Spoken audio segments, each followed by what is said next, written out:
Welcome to My Irish Radio, music and culture news, your connection to everything happening in the world of Irish music and culture. I'm Jamie Flanagan. Each episode will share the latest news from Ireland's vibrant music scene, from traditional and folk to rebel ballads, pub tunes, Celtic rock, and today's top Irish pop. We'll also bring you updates on festivals, cultural events, and people keeping Irish heritage alive around the world. And remember, My Irish Radio is more than just a station. It's your community, your soundtrack, your voice. You can listen 24/7 at myirishradio.com and through the links in the podcast description below. Here's the best part. You can be part of it. Host your very own show on My Irish Radio. Choose your playlist, share your stories, make My Irish Radio your Irish Radio. Let's get into what's happening this week in Irish music and culture. Picture a government spreadsheet. Okay. It's sterile, it's organized, it's full of neat little columns and like budget codes. Very bureaucratic. Right, exactly. Now, put that image right next to a sticky, beer-stained floor in a tiny underground rock club where the amps are buzzing and there's a mosh pit of about 40 sweating people. That is quite the visual contrast. It really is. I mean, those two worlds seem like they should be entirely, completely divorced from one another.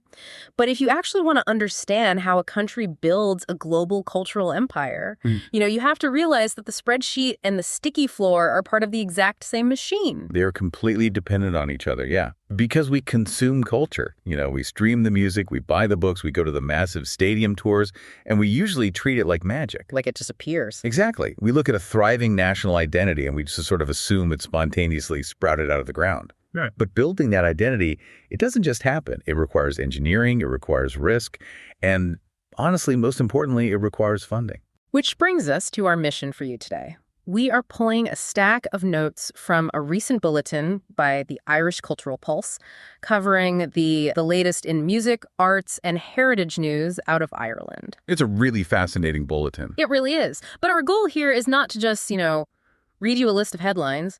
We are going to look under the hood.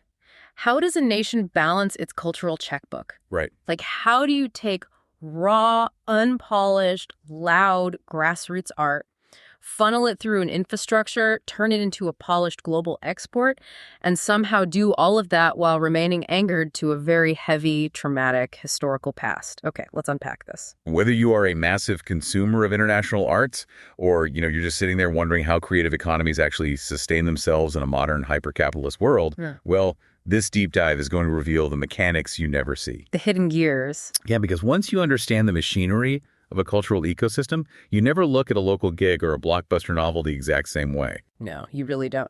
So let's start at the very beginning of that assembly line, which is the grassroots engine. So the Department of Tourism, Culture, Arts, Gaeltacht, Sport and Media, and actually, just as a quick aside for those of you listening outside of Ireland, the Gaeltacht refers to the regions of the country where Irish remains the primary spoken language. Right, a very important cultural distinction. Exactly. Anyway, this government department just announced the 60 recipients of their grassroots venues support scheme. 60 venues. So they are injecting state capital directly into small local stages. Directly into them. And the output of that local scene is, it's staring us right in the face in this bulletin. It is just flooded with new Irish indie and traditional releases right now. Oh, totally. You've got the new album Crone by One Leg, One Eye, plus fresh tracks dropping from artists like Mucker, Chuck Squires, and Morgana.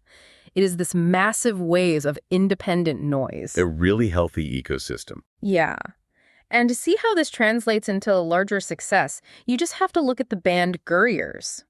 They're a Dublin-based post-punk sort of alt-rock outfit. They just announced their sophomore album, Nobody's Coming to Save You, and they are stepping up to headline massive shows. Huge venues. We're talking the 3 Olympia Theatre in Dublin, which holds, over 1,000 people, and huge dates up in Belfast, too. It's the classic trajectory, isn't it? You start in the basement and you end up in the theater. But here's how I view this, especially coming at it from outside the music industry. I immediately compare this to the tech world. Oh, interesting. How so? Well, to me, those 60 grassroots venues receiving government grants are essentially the R&D the department, like the research and development wing of a major corporation. Right.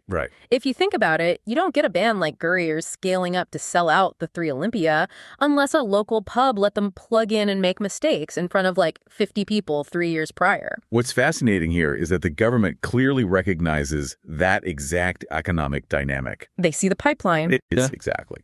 Treating grassroots venues as R&D is the perfect framework because, fundamentally, research and development is a financially losing game in the short term. It is inherently risky. Oh, completely. Most tech prototypes fail. Right. And, most new bands break up before they ever record a second album. Yeah, let's dig into the mechanics of that for a second. If I own a 50-person venue, my rent is high, my insurance premiums are through the roof. If I book a noisy, unproven post-punk band on a Tuesday night, I might sell 20 tickets at $10 a pop. Which is nothing. $200 doesn't even pay the sound engineer, let alone the heating bill. Exactly. So the free market essentially tells that venue owner, hey, stop booking unproven bands. Just hire a cover band that plays the hits so people buy more beer. And that is exactly where the pipeline dies. If you leave it entirely to the free market, those small risk-taking rooms just close down. The R&D department gets shuttered. Right. So the state stepping in with this support scheme, it isn't a charity handout for Friday night entertainment. It is a highly calculated infrastructural investment. They're buying runway for the artists. Exactly. The government is absorbing the financial risk of the R&D phase so that the venues can afford to let artists fail, experiment, and, eventually figure out how to be great. So they are subsidizing the risk to keep the pipeline flowing. Now, once that art is developed in those small, dark rooms, it inevitably moves outward to bigger platforms, which brings us to the live festival scene. Because right now, that cultural infrastructure is colliding with a very unexpected physical reality. Yeah, we are seeing a complete system shock to the live events calendar. We really are. The schedule is packed right now. You have the Blackwater Valley Opera Festival taking the stage down in Waterford and East Cork, which is running until June 1st. A huge event. Massive. Yeah. And then on the totally opposite end of the genre spectrum, you have broadcaster and entertainer Paul Ryder announcing his debut original single, Different Every Day, which is kicking off a massive run of live Pride Festival dates. So it's peak outdoor season. Right, it's peak outdoor season. But all of this is happening against the backdrop of a historic May heat wave. Met Arian, the National Meteorological Service, is recording temperatures over 30 degrees Celsius in several regions. Which, just for context, is well over 85 degrees Fahrenheit for our American listeners. Right. Now, I have to push back on the romanticism of this for a minute. Okay, let's hear it. Because Ireland is globally famous for rolling green hills and a very mild, notoriously rainy, temperate climate. The entire infrastructure, from the clothing people wear to the venues to just the general cultural temperament, it's built for the cold and the damp. That's true. So when you suddenly inject 30-degree heat into that system, I don't see a magical cultural moment. I see a logistical nightmare. Doesn't an extreme meteorological shift actually ruin an event like an outdoor opera or a packed pride parade? I mean, people are getting sunburned, the tarmac is radiating heat, there's no air conditioning. Doesn't that just make everyone miserable and derail the art? Well, from a pure event management perspective, it absolutely causes friction. You're dealing with dehydration, crowd fatigue, and, like you said, infrastructure that just isn't built to ventilate that kind of heat. It's just not designed for it. No, it's not. But from a sociological standpoint, it actually achieves something remarkable. Shared environmental anomalies, like a completely historic out-of-nowhere heat wave, they essentially hijack the brain's pattern recognition. Wait, really? How does that work? It heightens the collective memory of the live event. But does it heighten it in a good way? I mean, remembering you were sweating through your shirt doesn't necessarily make the opera sound better. It doesn't change the acoustics, no. But human memory is anchored by novelty. Okay. If you go to an outdoor festival in Waterford, and the weather's a perfectly average 14 degrees and drizzling, it just blends into every other Irish festival you've ever attended. The brain doesn't bother storing the atmospheric data. Because it's exactly what you expected. Exactly. Yeah. But if you are sweltering in historic 30-degree heat, huddling under a tiny patch of shade with complete strangers sharing water bottles completely out of your normal element, That shared adversity, that sheer novelty, it creates a hyper-bonded audience. Oh, wow. It forces everyone out of their passive consumption. Precisely. Yeah. It elevates the event from a standard performance to a specific localized milestone. Yeah. It becomes a where were you when moment. Right. When those attendees look back in 5 years, they won't just remember the Sopranos high note or Paul Reider's chorus. They will remember the feeling of surviving that bizarre, uncharacteristic weekend together. The temporary disruption of the norm actually deepens the emotional imprint of the culture. So the environment forces a deeper connection to the art itself. The shared experience gets forged in the heat. You're listening to My Irish Music and Culture News, brought to you by My Irish Radio, streaming the best in Irish and Celtic music all day, every day. From classic jigs and reels to the latest Irish rock and pub favorites, we celebrate the sound of Ireland worldwide. Want to be more than a listener? Be a host. Share your love for the Irish music by hosting your own show on My Irish Radio. It's easy to get started. Just send us an email, myirishradio@gmail.com. Don't forget, you can listen 24/7 at myirishradio.com. Make My Irish Radio your Irish radio.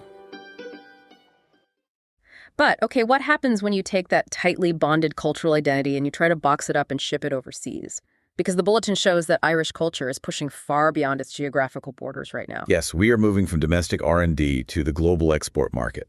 And it is a huge market. The Minister for Culture just announced a massive deployment of funds, over 1.6 million euros in Culture Ireland grants. And the scope of this is really what caught my eye. It's very broad. Yeah, this money is supporting 192 different Irish arts projects. So dance troupes, theater companies, musicians, visual artists, and they are being sent across 48 different countries. That's a massive footprint. It is. You also have domestic media like Arte Culture actively curating this export pipeline. They're spotlighting 10 essential new Irish books specifically for summer beach reading, sort of packaging the literature for international consumption. But here's where it gets really interesting to me.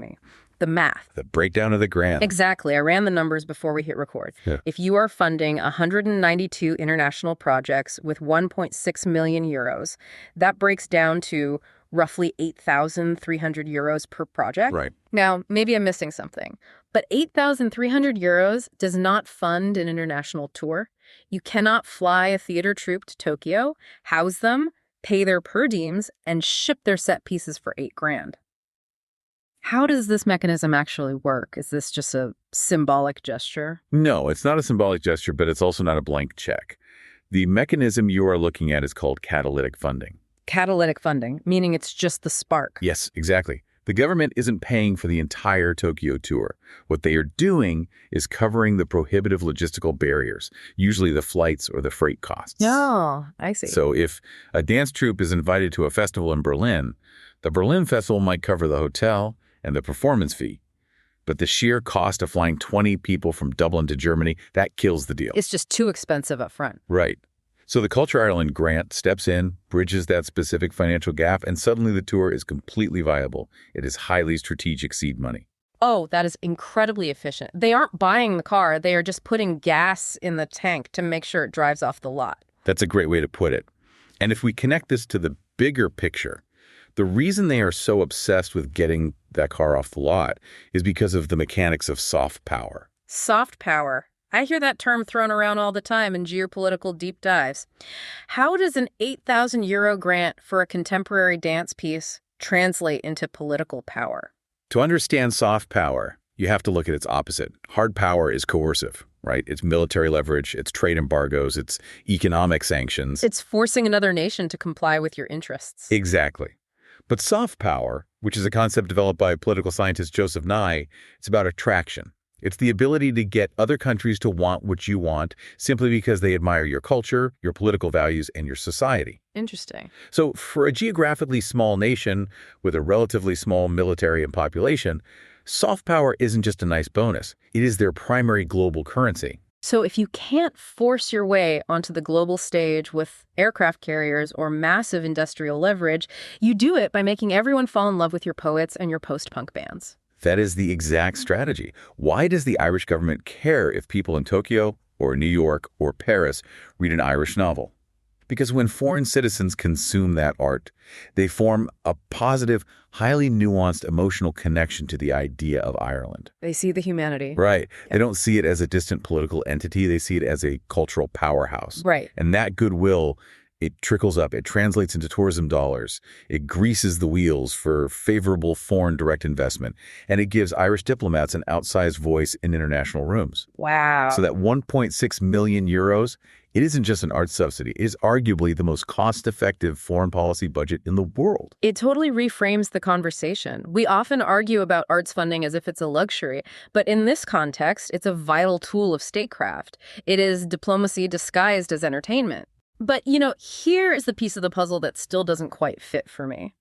You can send 192 projects to 48 countries, but you can't force people to buy tickets. True. Why is there such a massive built-in audience for this specific culture all over the globe? Why are 48 different countries so receptive to this soft power in the first place? And that is the most profound part of this entire ecosystem. To understand the modern, eager global audience, we really have to look backward. We have to look at the historical anchor. History. Yes, because this incredible modern global footprint is inextricably tied to a very painful history of forced migration. Which brings us to the final piece of the bulletin, and frankly, the heaviest part of our deep dive today. Recently, the National Famine Commemoration was formally hosted in Ireland. But the detail that just stopped me on my tracks was the location. It was very intentional. Yeah, it wasn't held in some generic conference center or a public park. It was hosted in the former Galway workhouse. This was a specific physical site chosen to honor those who died or were displaced during the Great Famine. A very heavy space. Incredibly heavy. And almost at the exact same time, thousands of miles away in the United States, you have a live cultural event called Irish Stew happening in New York City, which features historians like Terry Galway exploring the deep roots of Irish heritage in America. The contrast between those two spaces, the workhouse in Galway and the cultural celebration in New York, it's vital to pay attention to. The emotional whiplash of it is intense, really. I mean, think about what we've covered in the last 15 minutes. We've talked about vibrant pride festivals, sweating through historic heat waves, bands scaling up to the Three Olympia, and a highly sophisticated 1.6 million euro global export machine. All very triumphant. Right. It is all so forward-looking and triumphant. How does holding a solemn commemoration in a literal physical workhouse ground all of that? What does the actual architecture of a place like that add to the memory that a textbook couldn't? Well, this raises an important question about how societies process trauma. You can read the statistics of the Great Famine. You can read the staggering numbers of how many people perished or how many millions were forced onto ships. And it's hard to grasp. Exactly, because statistics are cold. When you step inside a former workhouse in Galway, a massive stone structure designed for absolute desperation, a place of last resort where families were systematically separated by gender and age, where unimaginable suffering took place, the history is no longer abstract. The physical space forces are reckoning. It does. The walls hold the weight of that displacement. By holding the national commemoration in that specific building, the state is essentially demanding that the modern, prosperous, culturally dominant nation looks its own traumatic origin story squarely in the eye. It demands respect. It prevents the culture from becoming shallow. It's like the grounding wire for the entire national identity. If you don't acknowledge the workhouse, the global art tours are just empty marketing. But, okay, how does that Galway workhouse connect to Terry Galway giving a history talk at the Irish Stew event in New York City? Because one created the other. The sheer desperation and displacement that is memorialized in that Galway workhouse is the exact mechanism that birthed the diaspora. The scattering of the people. Yes. Millions of people had no choice but to leave. They boarded coffin ships and they scattered across the globe. They landed in New York, Boston, London, Sydney, Toronto. And when they arrived, they had very little material wealth. So what they held on to was their culture, their music, their stories, their heritage. Which they passed down generation after generation. Exactly. The diaspora that Terry Galway is analyzing in New York today is the direct result of the tragedy we remember in Galway. And we bring this all the way back to your earlier question. Why are 48 countries so eager to consume Irish arts today? Right, the built-in audience. It is because that diaspora spent the 20th century building the audience. The tragedy of the 19th century scattered the seeds. Those descendants built an affinity for Irish culture into the fabric of dozens of foreign nations. That built-in global audience is what enthusiastically buys the tickets when the Culture Ireland grants send a modern post-punk band or a dance troupe overseas today. Wow, the modern triumph is literally built on the architecture of the historical trauma. You cannot have the 1.6 million euro global soft power export without the diaspora, and you don't have the diaspora without the tragedy of the famine. It is one continuous thread. So what does this all mean? If we look back at the journey we've just mapped out for you, it is a perfect, unbroken loop. It begins at the local level, with the government stepping in to fund 60 grassroots venues. The R&D department. Right. Acting as the R&D department, absorbing the financial risks so the creative pipeline doesn't dry up. That pipeline produces loud, messy, independent art that eventually scales up to massive live events.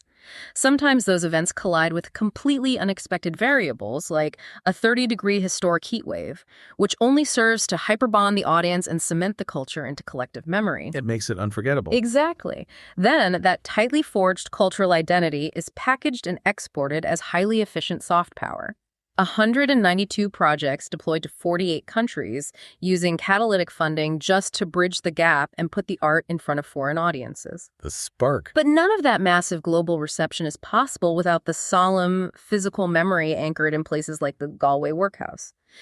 The unimaginable tragedy of that displacement created the very diaspora that now welcomes this art with open arms around the world. And that is the ultimate takeaway for you listening today.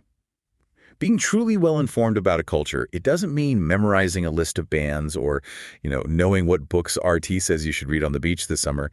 It means seeing the hidden machinery. The connections. Yes, it means understanding that you cannot separate the Three Olympia Theater from the Galway workhouse.